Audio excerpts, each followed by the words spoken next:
Bismillahirrahmanirrahim. Assalamualaikum warahmatullahi wabarakatuh. Balik lagi bersama saya di channel Perisai Nusantara TV.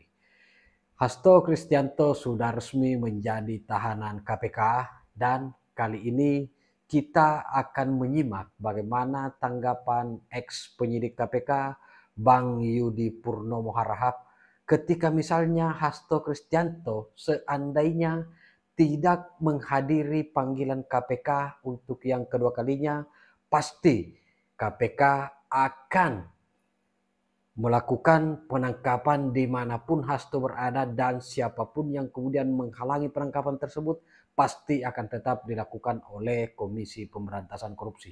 Nah, tak perlu panjang lebar, seperti apa penjelasan detail dari Bang Yudi Purnomo, kita simak videonya berikut ini.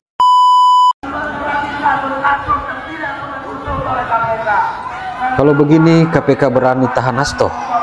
Tanda tanya. Beranilah. Mana mungkin takut. KPK ini bos.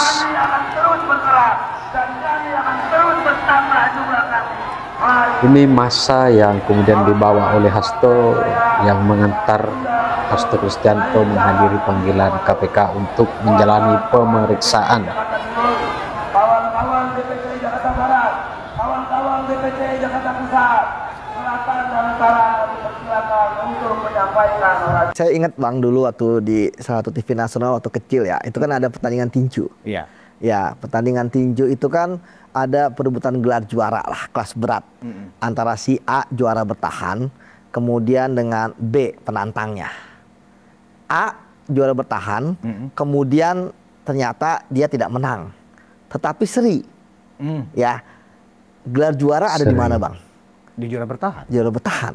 Artinya kan enggak, statusnya bukan jadi akhirnya jadi milik federasinya kan? Bukan. Nah, enggak, tetap di juara bertahan. Karena dia nggak bisa mengalahkan. Iya, nggak bisa mengalahkan walaupun seri. Sama seperti status pra peradilan ini Bang.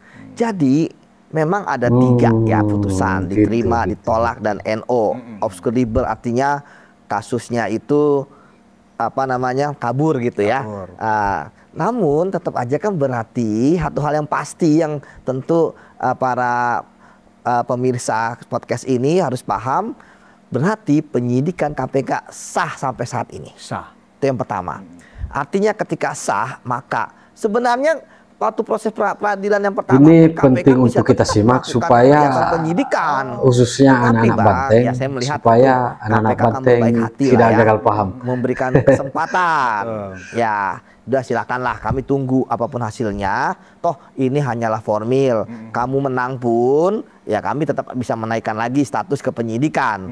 Ya, tapi daripada kegaduhan yang terus terjadi, ya, kemudian juga kita lihat kan tuduhan-tuduhan ya, pesanan KPK edisinya Jokowi. Saya bilang gimana cara Jokowi memberikan ini kan, ketika dikatakan bahwa ini kan orangnya kritis ya, ya kritis, tapi makanya jangan melakukan perbuatan yang bisa disangkakan atau tetapkan sebagai tersangka korupsi dong, gitu ya. Jadi ya kritis ya, banyak kok orang kritis tapi nggak aman-aman aja. Loh, kita bisa lihat misalnya Ferry Amsari, Uceng, Babi Bib, ya kurang keras apa mereka? Ya kan? Saat sampai bikin film di Tipot gitu ya. Abraham Samad, semua keras mengkritik. Kemudian kembali lagi Bang, bahwa bukan pembungkaman, sudah memberikan ini memang kesalahan yang Anda lakukan toh. Saya melihat tentu KPK ya harus menuntaskan kasus ini loh Bang. Jangan berat juga karena bola di tangan KPK.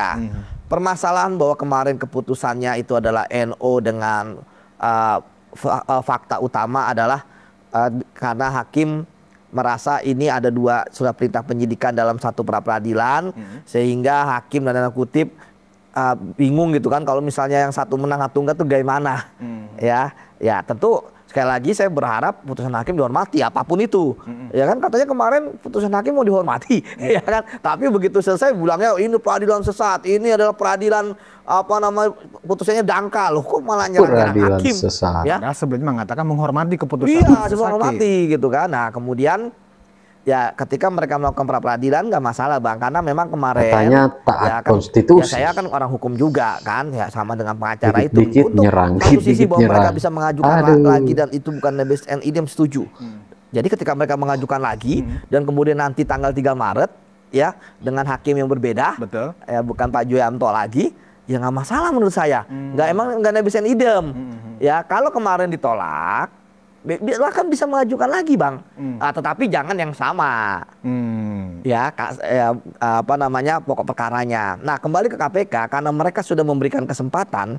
Maka tentu KPK akan menuntas kasus ini dan tentu akan memanggil kembali. Makanya kenapa Bang ketika dipanggil di hari Senin, Hasto tidak datang, kemudian katanya ada surat dan menyampaikan bahwa sedang mengajukan pra peradilan, ya tentu bahwa KPK tidak akan mengabulkan ya. Karena ingat loh Bang, bahwa sebenarnya tersangka itu kan bisa untuk tidak hadir ya, mangkir dan sebagainya kalau alasannya patut dan wajar. Patut dan wajar. Alasan sedang mengajukan pra peradilan tidak patut dan tidak wajar. Di mananya tidak patut dan tidak wajar? Ya, karena dalam proses patut dan hukum wajar. kita, pra peradilan tidak memending penyidikan. Ya, pra peradilan kalau ada putusan membatalkan baru bisa, bahkan batal sama sekali. Ya kan nggak boleh nyita, nggak boleh meriksa, ya kan penyidiknya dari nol lagi argonya kalau kita bicara argo. Jadi KPK merasa itu tidak patut dan wajar, kemudian dipanggil lagi untuk panggilan kedua Bang. Hari ini ya? Ya hari ini panggilan kedua. Kemarin saya ketika mereka kompres saya wah nggak datang nih. Kalau nggak datang, saya pikir kan sebenarnya pengacaranya Hasto juga udah paham lah konsekuensinya akan dikeluarkan surat perintah penangkapan. Ya kalau dikeluarkan surat perintah penangkapan nggak datang hari ini ya maka KPK bisa menangkap yang bersangkutan di mana saja. Di mana saja. Di mana saja. Dan kalau ada yang menghalangi, ya siapapun dia, apapun statusnya, bagaimanapun hubungannya, ya sekuat apapun dia, ya KPK bisa untuk melakukan obstruction of justice ya perintangan penyidikan karena penangkapan kan dilakukan pada saat proses penyidikan dan tentu bagi saya kok menambah gaduh lagi gitu ya. Tapi kan jadi KPK biar Mak Banteng yang menghalangi andaikan Hasto tidak datang, ketika datang hari ini ya pasti tentu akan tetap ya, ditangkap. Bukan masalah wah bagus tidak datang, enggak lah emang kewajiban dia untuk datang gitu kan. Jadi bukan bahasa wah kita menghormati pas datang, enggak bukan begitu. Memang ya kan kewajiban kita dia hormati untuk dia datang. Tapi kan sebenarnya itu kewajiban dia. Dan kalau ada kewajiban dia dipanggil sebagai tersangka nggak datang, apalagi panggilan kedua, ya ada kewenangan penyidik. Ya oke dia datang hari ini. Kan kita belum tahu juga di Bang. Nah, apakah dia tetap kan di ruang pemeriksaan KPK itu kan apa segala bisa terjadi, bisa jadi dia nggak mau diperiksa dan sebagainya. Bisa juga itu. Bisa juga gitu kan. Tapi kan nanti penyidik ya akan mengeluarkan teknisnya ya, ini kan teknis ya berita acara penolakan diperiksa, nanti menolak ditandatangani adalah kayak begitu ya. Tentu teknis. Nah, tapi saya berharap ketika Pak Hasto datang hari ini ya tentu penyidik KPK dengan kewenangannya ya kita harap melakukan penahanan ya bukan terkait dengan wah nanti akan gaduh atau tidak, enggak, ini kan terkait dengan penegakan KPK hukum, betul-betul bukan melaksanakan kewenangannya. misalnya Hasto datang diperiksa 7 jam ya, langsung ditahan. Maksud saya yang lebih kritis dari Hasto juga banyak Bang. Gak Bang lihatlah podcast yang seperti ini kan itu lebih sadis lagi kalau mengkritik pemerintah kan seperti itu. Jadi kembali lagi bahwa sekarang bola tangan KPK. Kita berharap ya penyidik segera melakukan penahanan, apalagi kan ini berkaca bahwa ini kan dia datang di panggilan kedua. Artinya tentu harus dianalisis oleh penyidik ya. Ya sulit untuk mendatangkan Hasto dalam panggilan pertama ya kan, selalu banyak alasan, selalu ada alasan ya kan, betul, mengatakan kooperatif. Jadi itu dan salah satu alasan kan, Hasto mesti ditahan ada alasan karena dia sulit kan begitu diambil keterangannya. Membangun opini terus di masyarakat, membangun opini terus yang mendiskreditkan KPK, betul, dengan alasan yang tidak udah patut personal loh Bang, tidak wajar. Iya ke Kasatgasnya Mas Rosa Purwobekti ya. Iya. Yang bahkan istilahnya Rosa mau dilaporkan ke Dewas kan begitu? Iya kemarin dilaporkan ke Dewas. Sebelumnya kan digugat sama Tio kan di pengadilan Bogor. Ya saya pikir kok jadi personal.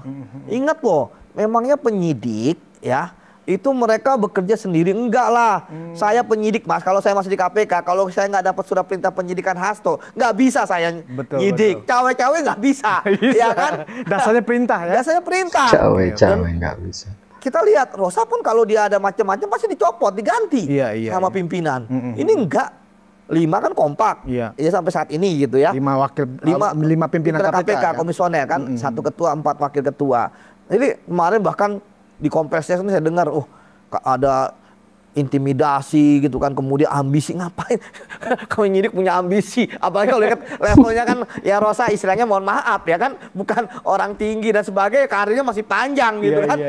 Ngapain Gebrak meja. iya ya, dia kan bekerja itu ya tegak lurus dengan aturan ya kan, tegak lurus demi keadilan ya. Kalau misalnya kan ditantang CCTV, KPK punya kok ternyata. Kemarin saya baca direktur sudah siap CCTV. Ya, artinya kan ini kan menarik ya. Tapi saya pikir inilah memecah konsentrasi ya. Artinya kan dengan berharap dilaporkan ke Dewas, konsentrasi terpecah kan. Nanti diperiksa oleh Dewas, digugat nanti harus datang ke persidangan. Tapi Mas, Bang, saya pikir udah biasa lah KPD seperti itu. Dulu waktu zaman saya kan sampai dilaporin ke polisi malah ya. Jadi saya pikir ya walaupun ini ya seperti agak wah ya nggak bohong juga, pasti ini akan ya agak sedikit mengganggu lah. Harusnya kita udah fokus, tapi harus mengurusi pembuktian di pengadilan, harus kemudian dipanggil Dewas untuk ditanyakan ya. Tapi ya memang itulah resiko, dan saya pikir Rosa sudah bukan penyidik kemarin sore ya Bang, saya sudah kenal beliau kurang lebih 8-9 tahun ini, dan kemudian sudah banyak menangani kasus bareng bersama, jadi saya paham, bukan artinya saya subjektif ya, tapi kalau misalnya tuduhan-tuduhan mengintimidasi gitu kan, apalagi ada apa namanya miliaran uang gitu kan, Rosa aja saya lihat apa namanya LHKPN aja lebih banyakkan yang diduga ditawarkan gitu kan, 2 miliar gitu kan, dibandingkan dengan LHKPN-nya bangkrut ya gitu kan. Jadi ya kembali lagi bahwa ya saat ini tentu biasalah, pastikan seorang tersangka itu berusaha untuk ya lepas lah, baik pra peradilan ataupun kegiatan lainnya. Sudah, bagi saya sih ketika dilaporkan ke Dewas memang itu tempatnya gitu kan. Kemudian ketika ketika digugat di pengadilan sudah gitu kan, memang itu dibandingkan dengan melakukan tindakan-tindakan yang di luar hukum ya, ya obstruction of justice. Jadi sekali lagi Bang, ya memang kasus ini memang unik dan ini menguras energi, tetapi ingat loh Bang, bahwa dengan KPK menangani kasus ini, KPK kepercayaan publiknya menurut survei dari Kompas, itu kan Litbang Kompas itu kan naik. Iya. Bayangin dulu sebelumnya malah anjlok kalah dari kepolisian dan kejaksaan, ini naik dari 60 ke 70-an. Kepercayaan publik terhadap KPK justru naik itu meningkat, karena apalagi dengan kasus besar, big fish. Besar itu Bang, bukan hanya jumlah. Jumlah mungkin dari kita lihat pra peradilan, KPK juga sudah men-spill ya berapa uang yang yang diduga berasal dari ASEM 400 juta ya. Emang tapi kan pelakunya adalah ya sekjen partai. Ya, Partai besar. ya besar lagi kan, nomor 1 atau pemilu kemarin. Kemudian yang kedua Bang, yang sangat paling penting ya, bahwa suap ini terkait dengan demokrasi yang terjadi di negara kita. Ini kan mencederai Bang. Artinya dampak. Karena korupsi itu ada 3 kalau kita mau lihat Bang. Siapa pelakunya, bagaimana dampaknya, ya berapa jumlahnya. Ya artinya harus lihat dari salah satu atau salah 2 dari sini. Jadi ketika salah 2-nya terpenuhi, maka ini adalah big fish. Dan Bang, kita sudah punya pengalaman kalau menangani big fish ya tentu fight back-nya juga akan keras. Jadi saya pikir Rosa, pimpinan KPK sudah paham lah. Jadi ini kan bukan artinya kita tentu makanya kenapa saya bilang tuntaskan. Karena memang Bang, kita ini kan sebagai penyidik penegak hukum itu kan kita kayak spon Bang. Ya memang berapapun air yang masuk gitu ya kita serap aja. Karena kan nggak etis juga kita melawan secara frontal ya, atau kemudian debat di publik gitu kan. Ya kita ya kita terima aja, tapi yang penting prosesnya berjalan. Jadi cukup jelas dan detail apa yang kemudian disampaikan oleh ex penyidik KPK Bang Yudi Purnomo Harahap, bahwa sudah menjadi kewajiban Hasto Kristianto untuk kemudian menghadiri panggilan yang dilayangkan oleh KPK untuk yang kedua kalinya.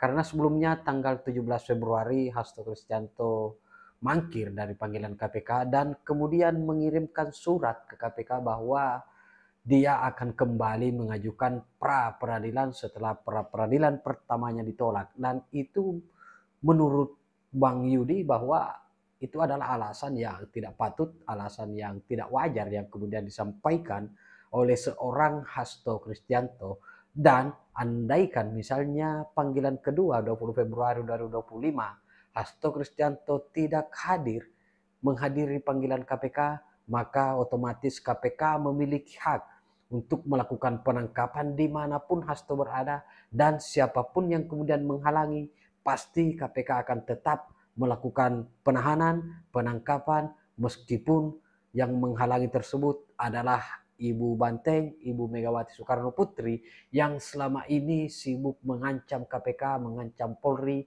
Jika menetapkan Hasto sebagai tersangka, jika menahan Hasto, maka Ibu Megawati akan memarahi Polri, memarahi KPK, dan saya kira itu tantangan yang kemudian dijawab oleh KPK, karena tidak hanya ancaman dari Ibu Megawati Soekarno Putri, akan tetapi juga masa aksi yang kemudian dibawa oleh Hasto Kristianto. Saya kira itu juga merupakan tantangan. Apakah KPK nyalinya akan ciut ketika misalnya melihat massa yang kemudian berada di depan KPK, ratusan orang yang kemudian mengancam KPK ketika menahan Hasto, maka mereka akan masuk menggeruduk, menerobos masuk ke ruang KPK. Nah, saya kira itu konten kali ini. Anak-anak Jenderal, anak-anak Mulyono, silahkan yang belum subscribe channel ini dulu dan tinggalkan komentar. Terima kasih. Wallahul muwaffiq ila aqwamit thoriq. Wassalamualaikum warahmatullahi wabarakatuh. Salam waras, salam akal sehat, NKRI harga mati.